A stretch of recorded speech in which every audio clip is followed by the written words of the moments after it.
y hay un panorama, un escenario de default en la Argentina. Se lo vamos a preguntar a Agop Karagos, él es economista. Te saludamos Nahuel Crescenzo y Amanda Pizarro. Buenas tardes, ¿cómo estás? Nahuel, Amanda, ¿cómo andan? Buenas tardes. ¿Todo bien ustedes? Bien, muy bien. Gracias por este rato acá en La Voz de la Ciudad, segunda edición. ¿Qué pasa con este pago que Argentina decidió posponer o las negociaciones por los próximos 10 días y en qué panorama estamos? Bueno, la primera vez que charlamos, que tuvimos este contacto, yo le dije que era un proceso que recién comenzaba y quedaba para largo. Y la verdad que esto, bueno, la verdad que fue un proceso de muchas idas y vueltas, más allá que salieron a la luz unas pocas. Pero bueno, finalmente hoy, que se vencía el plazo para pagar 503 millones de dólares, Argentina no pagó y se pospuso la fecha. Ahora, la fecha que hay que tener en cuenta es el 2 de junio. ¿Sí? Pero calma, porque no va a tener mayores implicancias, porque como si uno analiza el mercado, qué fue lo que pasó y el cierre del mercado, vimos que no fue negativo, que fue dentro de todo este contexto positivo. Claro. Esto confirma la teoría de que fue algo que estuvo pactado entre los acreedores y el gobierno argentino. Bien, ¿y por qué se está hablando entonces tanto del default? ¿Y qué implicaría eso para la economía cotidiana de cada uno de nosotros, más allá de lo macro que tiene su punto aparte, ¿no? Pero en la economía nuestra, ¿cómo implicaría el tema del default? Si a mí me preguntan hoy cuánto me preocupa el default, sí, voy a decir mucho menos que la realidad económica. Ah, bueno. La verdad que hoy la Argentina tiene otros problemas mucho más importantes, mucho más relevantes que entrar en default. Ojo, tampoco hay que esquivarle al bulto. Claro. Yo esperaría hasta mínimamente el 2 de junio, que fue hasta cuando se extendió este periodo para armar la propuesta definitiva por parte del gobierno. Algunos dicen que puede llegar hasta el 30 de junio. Pero bueno, digo, está consensuado esa prórroga en el plazo, es algo que se acordó con los acreedores, por lo cual no va a haber un litigio. Y eso también es importante, es decir, bueno, estamos en un contexto particular. Hemos acordado con nuestros acreedores armar una contrapropuesta el 2 de junio. Entonces digo, bueno, vamos a ver cómo se enmarca. Pensá que estamos muy lejos de lo que planteamos originalmente, que para recapitular un poco lo que se planteó Argentina. Eran 66.000 millones de dólares de deuda. Lo que dijeron fue, bueno, vamos a reducir 3.600 millones de capital, que era más o menos una quita del 5.5%, y de intereses casi 38.000 millones. Es decir, una quita del 62%, que era bastante. Fue, una propuesta que ya sabían que iban a rechazar. ¿Cuál fue la contraoferta de los bonistas? Bueno, se mide el bono en el valor presente neto, que es decir, bueno, todos los flujos que voy a tener en un futuro los llevo al valor presente. Y el gobierno argentino, ese valor presente por cada 100 dólares, le daba 40 dólares por cada 100. Y los bonistas, al número que llegaron fue entre 58 y 60 dólares por cada 100 dólares. Entonces, había una diferencia muy grande entre 18 y 20 dólares por cada 100. Es mucho. Entonces, ahora, en esta ida y vuelta, lo que se está hablando de que, por ejemplo, el grupo ad hoc, el que libera BlackRock, dijo que, bueno, capaz que llegamos a agarrar entre 50 y 55 dólares por cada 100. Bueno, el gobierno argentino ahí como que miró con cierto alivio esta propuesta, que obviamente no es el 40 que ellos habían propuesto. Sí.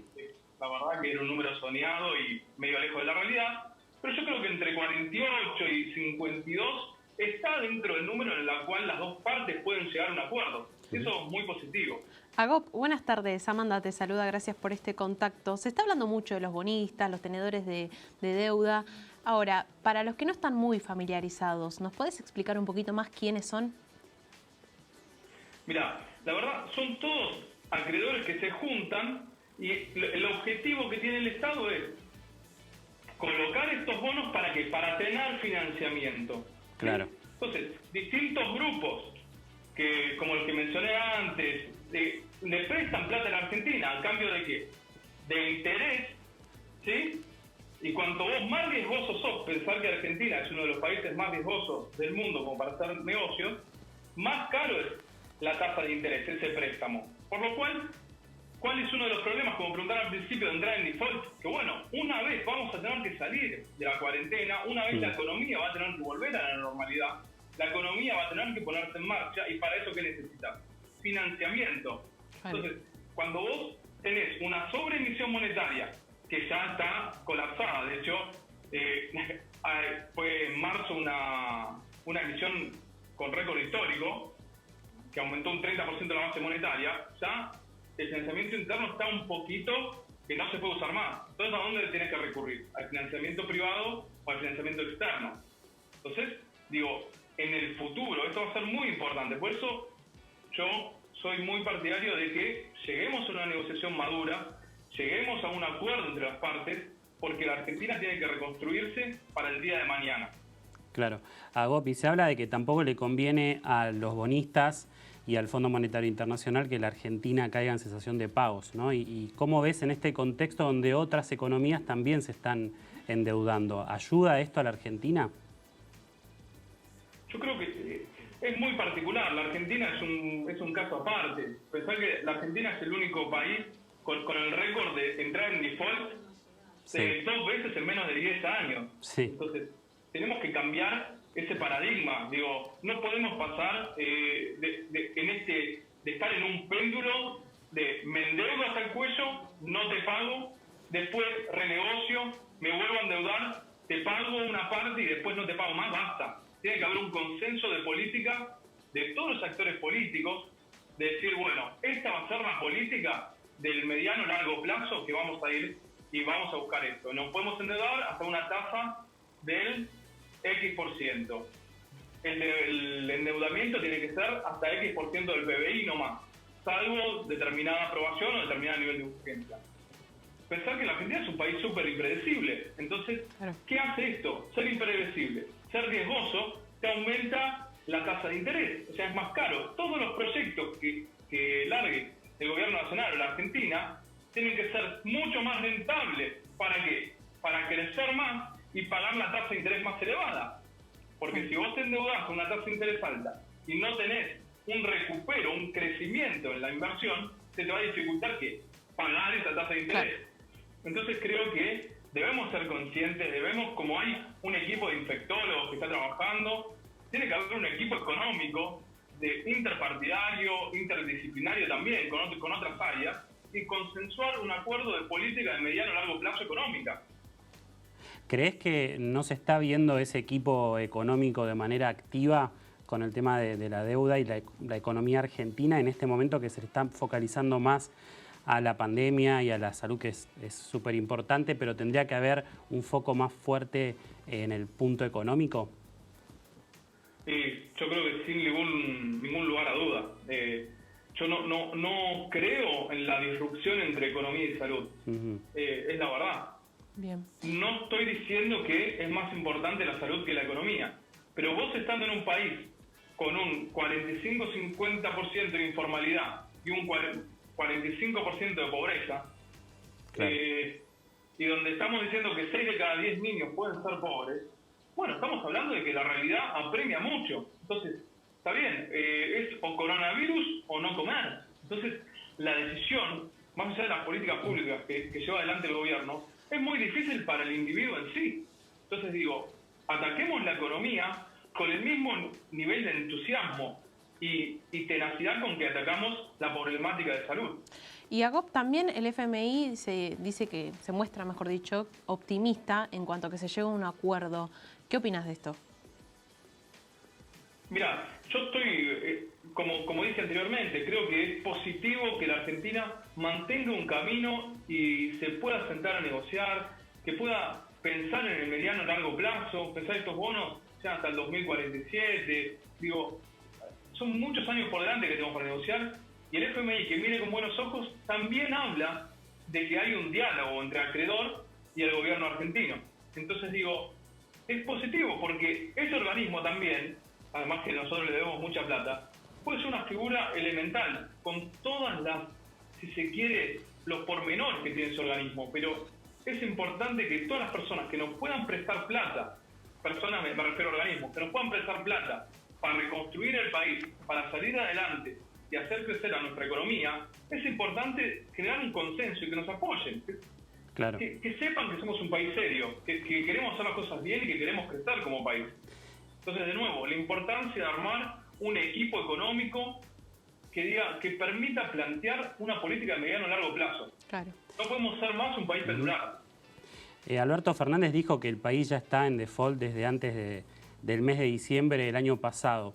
¿Cómo impacta todo esto en el financiamiento, por ejemplo, de las empresas privadas que quieren pedir plata al exterior para financiarse, para producir? ¿Se ve más restringido con todo esto? Y claro, pero mismo, vos fijate también, primero una cuestión de lo que dijo el presidente, si ya en diciembre sabían que entraban en default, ¿por qué la primera propuesta no fue antes de abril? Pensar que pasaron 4 meses hasta que presentaron la propuesta. Digo, como un punto a marcar, ¿no? Siempre con la soga al cuello. Por el lado del financiamiento, que vos me preguntabas, que es una pregunta muy lógica, pensar también en el contexto en el que estamos. O sea, más allá del default, tenemos el coronavirus. Y pensar que muchos de los préstamos por entidades bancarias locales tuvieron ciertos reparos para prestarle plata a muchas de las empresas del sector privado, muchas pymes y demás.